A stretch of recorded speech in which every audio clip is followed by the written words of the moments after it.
하나님은 살아계시지요. 만물을 창조하셨고 인생을 하나님의 형상으로 지으셨습니다. 기대가 많으셨지요. 아담은 그러나 불행하게도 불순종하여 버림받습니다. 이후의 인생들은 원죄, 죄를 타고남으로 지금까지 죄 가운데 허덕입니다. 하나님은 자신이 지은 인생들을 지옥으로 보내시는 것을 결코 원하지 않습니다. 구원하기 원하시죠. 영원히 함께 살자 말씀하십니다. 그래서 예수님을 보내주셨습니다. 예수님은 이 땅에서 33년을 사셨습니다. 처음부터 마지막까지 성령님과 함께 사셨어요. 30년 동안에는 가정생활 중심, 3년 동안은 공적인 생활을 하시며 하나님에 대하여 그리고 자신이 왜 오셨는지, 인생이 어떻게 구원을 받는지, 죽음 이후에 어떻게 될 것인지 정말 중요한 말씀, 예수님 이외에 그 누구도 전무후무 아무도 말할 수 없는 그것을 3년 안에 말씀하셨습니다. 물론 모든 것을 다 말씀하신 건 아니고 죄인들이 어떻게 구원받을 것인가, 받을 수 있는가, 그리고 주님이 재림하시는 그날까지 어떻게 믿음을 지키고 갈 수 있을 것인가, 이 부분에 집중적으로 이제 천국 복음을 전하셨지요. 그리고 사람들이 이 말씀을 믿어야 하는데 믿을 수 있도록 기적을 베푸시고 치유의 능력, 귀신을 쫓아내시고 등등 그런 목적으로 이제 하셨습니다. 공생에 마치시고 죽으실 때가 가까이 오셨지요. 그래서 마지막 한 주간, 고난주간, 종료주일 주일, 일월화수목까지 보내시고 목요일 밤에 붙잡히시고 금요일 오전 9시에 십자가에 달리시고 오후 3시까지 6시간 동안 정말 고통스러운 가운데 십자가에 매달려 계셨습니다. 그래서 이제 오후 3시에 운명하시고 그 시신을 안식일이 되기 전 급히 이제 내려서 다행히 아리마대 요셉 새 무덤에 안치되셨다가 금요일 저녁 보내시고 토요일 하루 종일 지내시고 그리고 주일 새벽, 일요일 새벽에 3일 만에 부활하셨습니다. 이제 부활하셔서 전혀 새로운 역사가 이제 펼쳐지고 예수님께서 부활하신 지 40일 동안 제자들을 만나주셨고 40일이 끝나자 승천 천국에 올라가셨고 지금 예수님은 천국에 계십니다. 대신 10일 후에 성령 하나님이 내려오셨습니다. 그래서 성령님께서 성도들에게 강력하게 역사하는 그 유명한 성령 강림 사건이 2000년 전에 있었습니다. 그 성령 강림의 역사로 말미암아 사람은 그 성령에 사로잡힌 사람들은 예전 사람이 아니에요. 아는 것, 느끼는 것, 꿈꾸는 것, 열정, 창피하고 두려움, 이 모든 게 다 바뀌어가지고 그전에는 두려웠으나 이제는 두렵지 않고 그전에는 뻔뻔스러웠으나 이제는 몹시 부끄러워할 줄 알고 내가 왜 사는지 왜 죽는지도 알고 전혀 딴 사람이 된 거예요. 성령님이 그런 분이시죠. 그 성령님은 오늘 지금 내 안에 계신 줄로 믿습니다. 우리 서로 인사합시다. 성령님이 내 안에 계십니다. 아멘.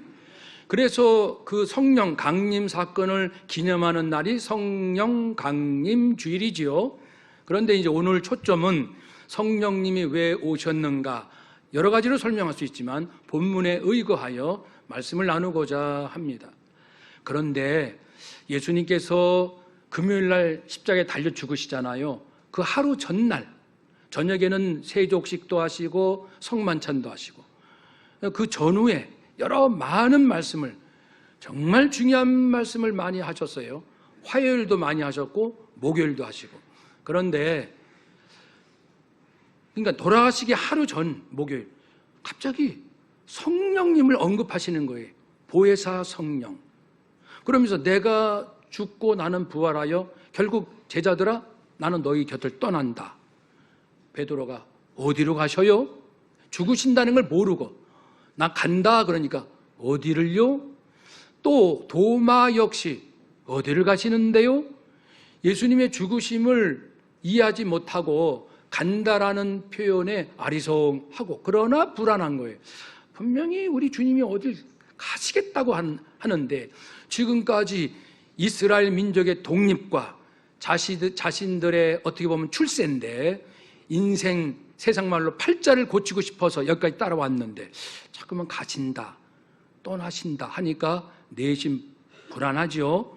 우리도 하나님 잘못 믿으면 예수님 잘못 믿으면 신앙생활 하면서도 늘 불안한 거예요. 늘 초조하고. 왜냐하면 진리신 예수님을 제대로 좀 만나고 있지 않기 때문에. 그래서 우리가 뭔가 불안하고 뭔가 두려워한다는 것은 굉장히 중요한 의미가 있어요. 그것은 내가 하나님을 예수님을 제대로 깊이 알아야 한다라는 신호입니다. 신호. 자녀 때문에 불안할 수 있잖아요. 건강 때문에 두려울 수 있고 그것은 내가 하나님을 다시금 알아야겠어.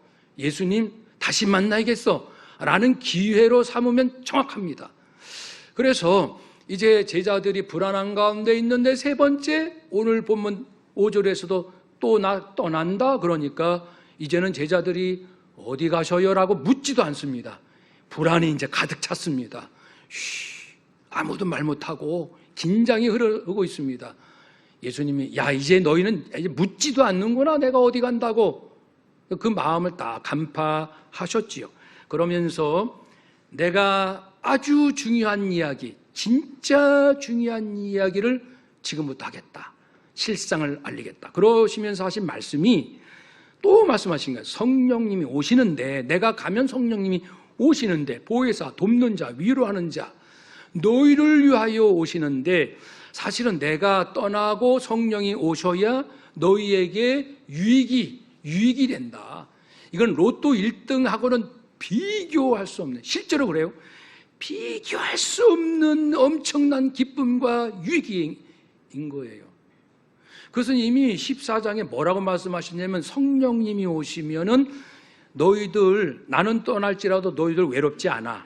두렵지 않아. 왜냐하면 성령님이 너희와 꼭 붙어서 어디 가든지 함께 계실 거니까. 그리고 15장에서는 성령님이 오시면 내가 떠날지라도 내가 너에게 한 말을 기억나게도 하시고 깨닫게도 해주신다. 그러니 나 떠난다고 겁먹지 마라. 성령께 주목하라.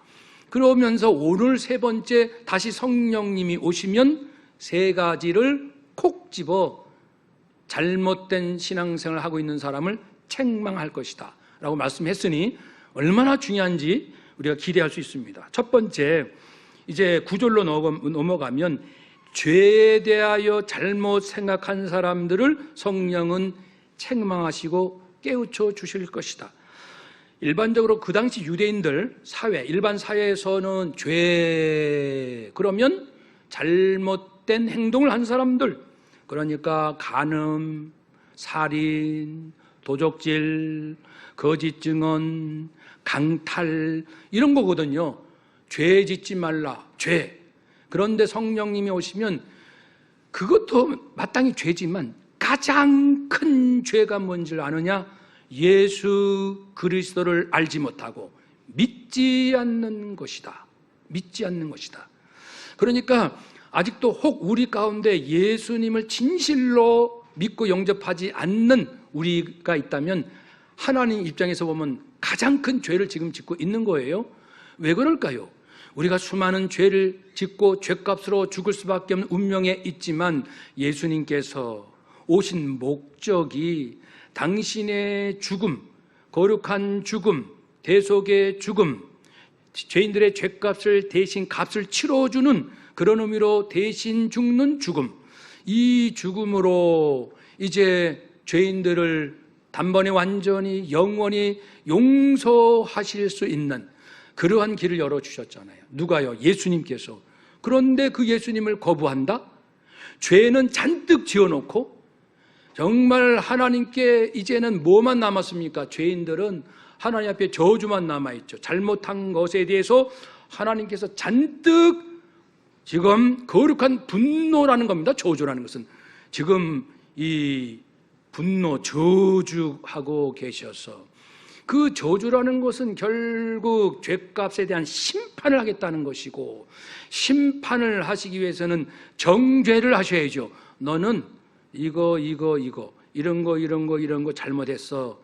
너는 죄를 졌어. 너는 죄값을 감당해야 돼. 정죄. 그러니까 정죄 받은 자는 죄값에 합당한 벌을 받아야 되는데 그것이 형벌. 그러니 죄인들, 지금까지 살면서 무수한 죄를 지은 모든 인생들, 사람들은 하나님 앞에 어떤 존재냐면요, 하나님의 저주, 하나님의 심판, 그리고 하나님의 정죄, 형벌 아래에 있다는 겁니다. 이것이 하나님 말씀해 주시는 바인데, 그것을 해결해 주시고 저주받지 않도록, 심판, 정죄, 형벌받지 않도록 예수님이 대신 저주받고 대신 형벌받고 대신 심판 받았음에도 불구하고 예수를 거절하는 자, 그 자의 죄가 가장 크다. 더 이상 회개하여 구원받을 길을 스스로 막았으니 이보다 큰 죄가 어디 있습니까?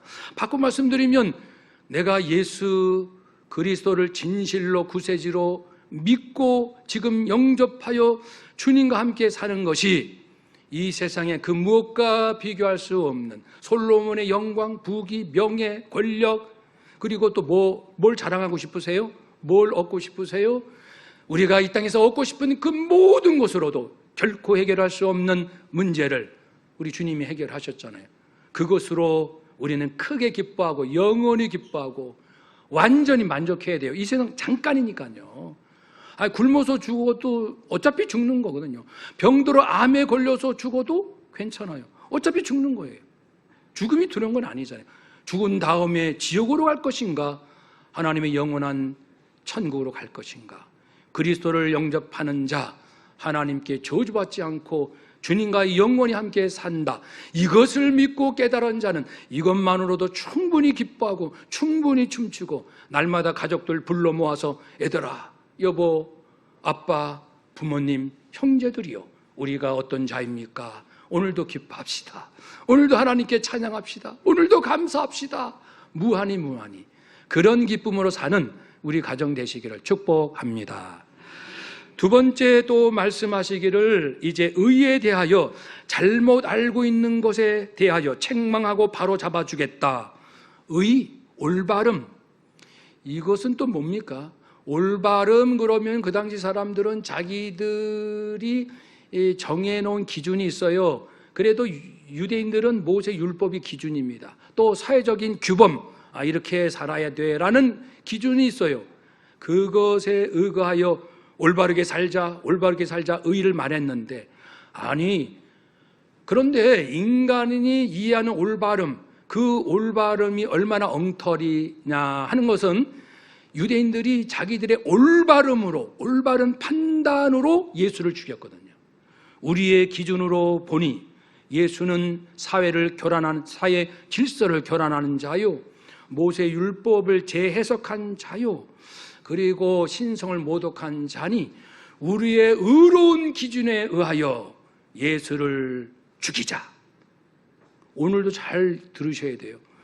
국회에서 뭐가 옳은지를 결정하는지, 오늘 이 시대의 선생들이 무엇이 옳다고 가르치고 있는지, 이 시대의 부모들, 이 시대의 선배들, 이 시대의 학문, 이 시대의 사람들의 경험과 철학, 모든 지혜로운 자기 개발서, 철학 서적, 거기에서 말하는 옳다라고 말하는 것이 과연 하나님 앞에도 옳은지, 이 부분은 우리가 두 눈 부릅뜨고 잘 분별하지 아니하면 하나님 놓치고 성경 버리고 내가 좋아하는 철학, 내가 좋아하는 사상 따라가서 하나님도 외면하고 자기 딴에는 옳다, 내가 이렇게 사는 것이 맞구나 하는데 결국은 자기도 원치 않은 그 상태, 예수를 십자가에 내가 죽이고, 십자가를 예수를 못 박아 죽이고, 예수 복음 부끄럽게 만들고, 성경 말씀 따라 사는 것 얼마나 부끄럽고 얼마나 창피한 일인데요, 이 시대에 무슨 성경입니까?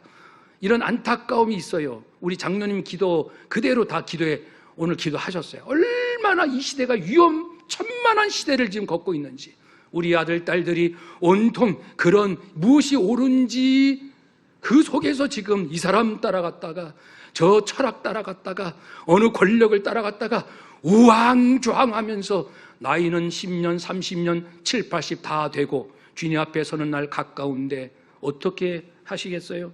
성령님이 오시면 무엇이 의인가? 하나님의 의, 그리스도의 의를 주목하라는 것이지요. 올바르게 하나님이 말씀하시는 그 기준에 의해서 행위적, 도덕적 측면에서도 올바르게 사는 것도 물론 의지만 진짜 중요한 의는 무엇이냐면 그것은 그런데 승천과 연관이 됐어요. 그러니까 10절에 보면 내가 아버지께로 승천, 천국에 올라간다. 의의를 정확히 하려면 내가 천국에 올라가는 것과 연관시켜야 제대로 깨달을 수 있다. 한 가지는 사람들이 예수님을 죄인이라고 해서 잡아 죽였거든요. 그렇다면 어떻게 죄인이 다시 살고 하나님께로 올라가 하나님 보좌 우편에 앉아 계실 수 있나요? 어느 죄인이 하나님께로 올라갑니까? 하나님 영광 보기만 해도 숨도 못 쉬고 바로 저주 아래 있는 게 인생인데 예수님이 정말 죄인이라면 어떻게 부활해요? 어떻게 하나님 보좌로 갑니까? 승천하셨다는 것은 예수님은 결코 어떤 죄나 흠이 없으신 거룩한 분이요 정결한 분이라는 증거인 줄로 믿습니다. 또 다른 의미는 그런 예수님께서 내 죄값을 위하여 죽으셨다면 효력이 있다. 다른 사람이 죽는 것, 나 대신 아무리 죽고 싶어도 자기도 저주받을 인생에 뭘 나를 위해서, 그것이 아니고 하나님 앞에 죄가 없는 자로 인정 유일하게 받으시는 예수 그리스도만이 그 피를 흘리심으로, 왜냐하면 이 피 흘림은 이 죄값으로 죽는다는 아주 중요한 의미니까요. 사람이 피 흘림으로 죽잖아요. 그러므로 이 피 흘림은 죽는다, 그런 의미입니다. 예수님께서 피 흘려 죽으심으로, 거룩한 그분께서 죽으심으로 속되고 완악하고 온갖 죄를 저지른 인생들의 죄값을 예수님께서 대신 치르셨다는 것이 믿을만하고 논리적이고 이해될만하고 하나님께서 하신 모든 일이 모순 없이 일맥상통하다, 그겁니다.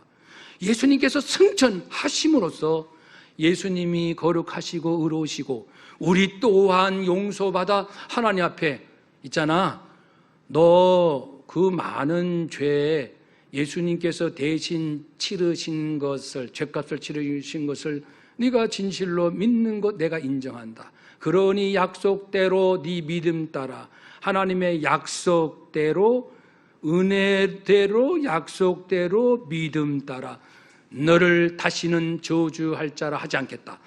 이제는 너를 의로운 자라 하겠다. 의로운 자라 내가 불러줄게. 정곤아, 너는 내 앞에 의로운 자다. 여기 누구? 자기 이름 대세요. 아무개야, 너는 지금도 인간의 육신의 연약함으로 죄는 짓고 있으나 예수의 피값을 의지하는 너이기 때문에 너는 내 앞에 다시는 저주 받을 자라 하지는 않겠다. 지금 네가 행위에 죄가 없다, 완벽하다, 그런 게 아니고 비록 여전히 그런 가운데 있을지라도 네 중심의 진실한 믿음을 보고 내가 다시는 너를 저주하지 않아, 다시는 너를 심판하지 않아, 정죄하지 않아, 형벌을 내리지 않아. 나는 너를 의로운 자라 하겠다. 나를 아빠라 불러라. 내가 네 아버지다. 따라서 합시다. 하나님은 나의 아버지, 나는 하나님의 자녀.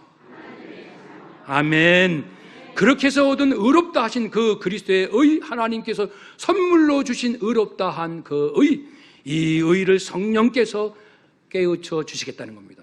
그러니까 이 확실하게 내가 구원받고 이제 보혈의 은혜 가운데 거듭났다는 것을 믿는 자는, 누가 나를 욕하고 흉보고 내 약점을 잡고 내 부족한 죄의 허물을 가지고 이러쿵저러쿵 해도 그야 미안해, 잘못한 건 미안해요.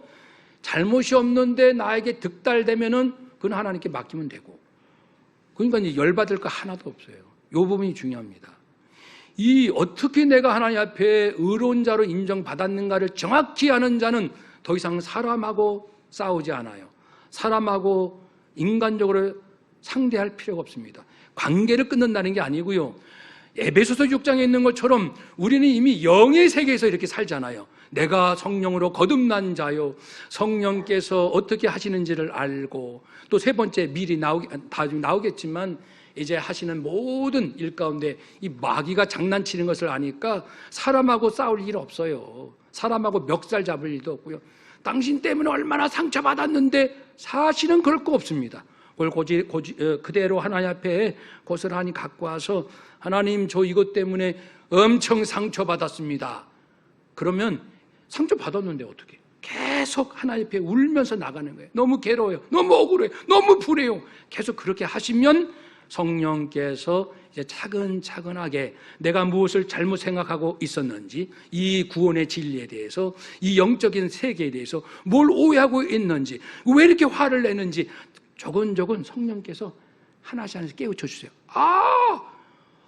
내가 어떻게 구원받았고 이제 하나님께서 나를 어떻게 인정해 주시는 걸 알았으니 내가 사람과 상대할 것이 아니요, 모든 사람을 긍휼히 여기고 그를 축복하고 그가 구원받고 믿은 자는 더 잘 예수 믿도록 하는 일만이 내가 할 일이로구나, 이것을 알게 됩니다. 성령께서 다 그렇게 이끌어 주세요. 그러니 사람을 초월하죠. 사람을 초월해 살지요. 아니면 언제까지 사람에게 우리가 시달려야 합니까? 남편에게 시달리고 아내에게 시달리고 자식 때문에 못 살겠다 하고 부모 때문에 원망스럽고 언제까지 그렇게 삽니까? 성령이 오시면 모든 것이 다 사라지게 할 수 있는, 이 어떻게 네가 의로움을 얻었는지 이렇게 주시는 거죠. 한번 더 합시다. 나는 의롭다함을 받았습니다. 아멘. 그러니까 어떤 것으로도 나는 마음 상할 일이 없다는 겁니다. 결론적인 거에 과정에서는 힘들긴 하지만요. 마지막 부분에 있어서는 성령이 오시면은 심판을 깨우쳐 주세요. 우리가 지금 심판 그러면은 이제 죄를 졌으니까, 의롭게 살지 못했으니까 벌 받아야지, 이 생각만 하잖아요. 성령님은 전혀 다른 차원의 심판을 알려주시는데 세상 임금 마귀에 대한 심판을 알려주십니다. 간단히 말씀드리면요, 이제 예수님은 마귀에게 시험을 받으시고 공생을 시작하셨으니, 그러나 완전히 멀리 떠난 게 아니라 잠시 떠났다고 그랬습니다. 계속 마귀가 예수님을 방해하려고 계속 그래요. 예수님 다 알고 계셔요. 그런데 예수님께서 말씀하셨죠. 십자가에 죽으시기 전에, 십자가에 달려 죽으시기 그 전에 세상의 임금 마귀가 개입할 것이다. 개입하여서 가룟 유다가 예수님을 배반하고, 그리고 유대 당국자들과 로마 당국자들이 합세해서 결국은 예수를 십자가에 못 박도록 공모를 하는, 결과적으로 이 과정에 철저히 세상 임금 마귀가 개입할 것이다 라고 미리 말씀해 주셨어요. 네, 그 요한복음 14장에 같은 날 말씀하셨어요. 그리고 또한 12장에 말씀하시기를, 그런데 내가 죽고 부활하면 세상 임금 마귀는 멸망당하게 된다. 그러니까 파멸받게 될 것이다. 그러니까 마귀 입장에서 보면은, 야, 우리 있잖아, 예수를 죽이자, 예수 죽이자, 예수는 구원자로 오셨어, 아무도 구원받지 못하도록 복음을 방해하자, 예수의 공생애를 방해하자 해가지고 끝내는 죽이게 되어서 막 잔치를 했을 겁니다. 야, 우리 드디어 예수를 죽였어. 그런데 3일 만에 부활하심으로, 예수께서 죽으심으로 죄인들의 죄값을 치르시고, 예수님께서 다시 부활하심으로 죽음이라는 세력이 결코 구원받은 자에게 영원히 임하지 않도록 하는 역사가 일어난 거예요. 그러니까 잠시 후 3일 만에 그 사건이 나타났으니까 마귀가 이제 멘붕이 왔을 겁니다. 이건 아닌데, 이건 우리가 기대했던 거 아닌데, 예수가 죽는 걸로 모든 걸 끝내는 건데, 예수가 죽어 부활하심으로 이제는 우리가 멸망받아 죽게 되었구나. 그래가지고 이제 요한일서 3장 8절, 죄를 짓는 사람은 악마에게 속해 있지요. 사실은 악마는 처음부터 죄를 짓는 자입니다. 악마, 마귀, 이 사탄, 사단 같은 말인데 계속 우리로 죄짓게 하는 자예요. 그런데 하나님의 아들 예수님께서 이 땅에 나타나신 목적은 악마, 마귀의 일을 멸하시려 하는 것이라. 그를 완전히 파멸시키는 것이다. 히브리서 2장 14절 16절 말씀에 예수님께서 인간의 몸으로 오셔서 죽음을 겪으시고서 죽음의 세력을 쥐고 있는 자 곧 마귀, 악마, 죽음의 세력으로 자기가 마치 사람들의 영혼까지 몸은 죽일 수 있어요. 마귀가. 그러니까 우리가 순교도 당하는 거예요. 핍박도 당하고. 그러나 영은 하나님의 영역이거든요. 몸은 죽일 수 있으나 영혼을 죽이긴 못하는 요 녀석들. 그래서 하나님께서 이제는 이 죽음의 세력으로 위협하고 마치 영혼까지 죽일 것 같이 공포심을 조장하는 이 거짓된 마귀, 이 마귀를 멸하시려고 죽으셨다 말씀했습니다. 이제 게임은 다 끝났습니다. 더 이상 우리는 두려워할 것도 불안할 것도 상처받을 것도 없고, 제가 좀 결론적으로 세게 말씀드리는 거예요. 예수님의 마음을 이제 드디어 품을 수 있게 된 거예요. 성령에 의해서.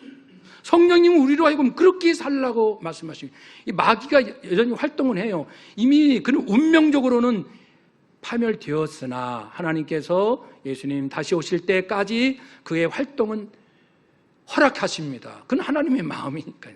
하나님의 자유의지시니까 허락하셔서 여전히 마귀가 지금도 하나님 못 믿게 하고 믿는 자 계속 죄짓게 하는 일은 계속 하나님이 그냥 내버려 하게 하신 거예요. 그러니 우리가 분명히 내가 하나님의 자녀인 거 알면서도 왜 이렇게 내가 거짓말하지? 왜 이렇게 내가 음란하지? 내가 왜 남의 거 훔치려고 하지? 왜 다른 사람을 그렇게 미워하지? 왜 그래? 왜? 영생을 얻은다는 걸 분명히 알면서도 내가 왜 이럴까? 이것은 하나님께서 마귀의 할 일을 허락하셨기 때문이에요.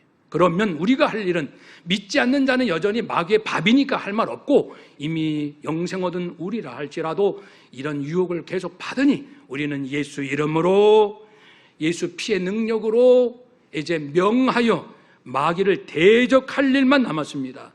너희는 하나님께 복종하라. 마귀를 대적하라. 그러면 너희를 피하리라. 한번 따라 합시다. 마귀를 대적하라. 그리하면 너희를 피하리라. 아멘. 그러니 우리는 그런 특권이 있습니다. 이미 예수 생명을 얻은 자는 예수의 권세가 있어요. 그러니 이제 마음이 흔들리고 또 죄질 것 같으면 주님! 이렇게 한마디를 좀 외치세요. 아니면 예수의 이름으로 명하노니 마귀야 떠나가라 라고 하시든지, 내 안에 죄를 불러일으키는 어둠의 영, 어둠의 권세 예수의 이름으로 명하노니 떠나갈지어다 라고 하시든지, 아니면 그 막 마음이 흔들릴 때 성령님 울부짖든지 간단하게 예수피 예수피의 능력을 알잖아. 예수피 그렇게 하시든지, 그렇게 하심으로 그 순간순간을 끊임없이 넘기셔야 돼요. 마귀는 지금 이렇게 기도하는 것조차 생각하지 못하게 하는 것도 또 마귀니까 이제 마귀와의 영적 싸움입니다. 이제 마귀는 계속 그 생각도 못하게. 근데 나는 성령 충만함 받아서 죄를 지려고 할 때마다 바로 외치고 그 바로 빨리 깨어나도록 하는 것은 내가 힘쓰고 애써야 합니다. 그래서 오늘 점심 맛있게 드시고 오후 2시에 2층에 올라오시면 주여 성령 충만함을 주셔서 눈물로 정말 우리 함께 기도하고 싶어요. 기도하는 시간을 갖기로 하고요. 이제 이 세 가지 잘 정리하셔서 이 세상 그 무엇도 부끄럽지 않고 부럽지 않고 두렵지 않고 모든 걸 부디 초월하셔서 모두를 사랑하시고 용서하시고 긍휼히 여기시고 그냥 사람들 사랑해야지, 이런 마음으로 승리하시기를 주의 이름으로 축복합니다. 아멘. 기도하겠습니다.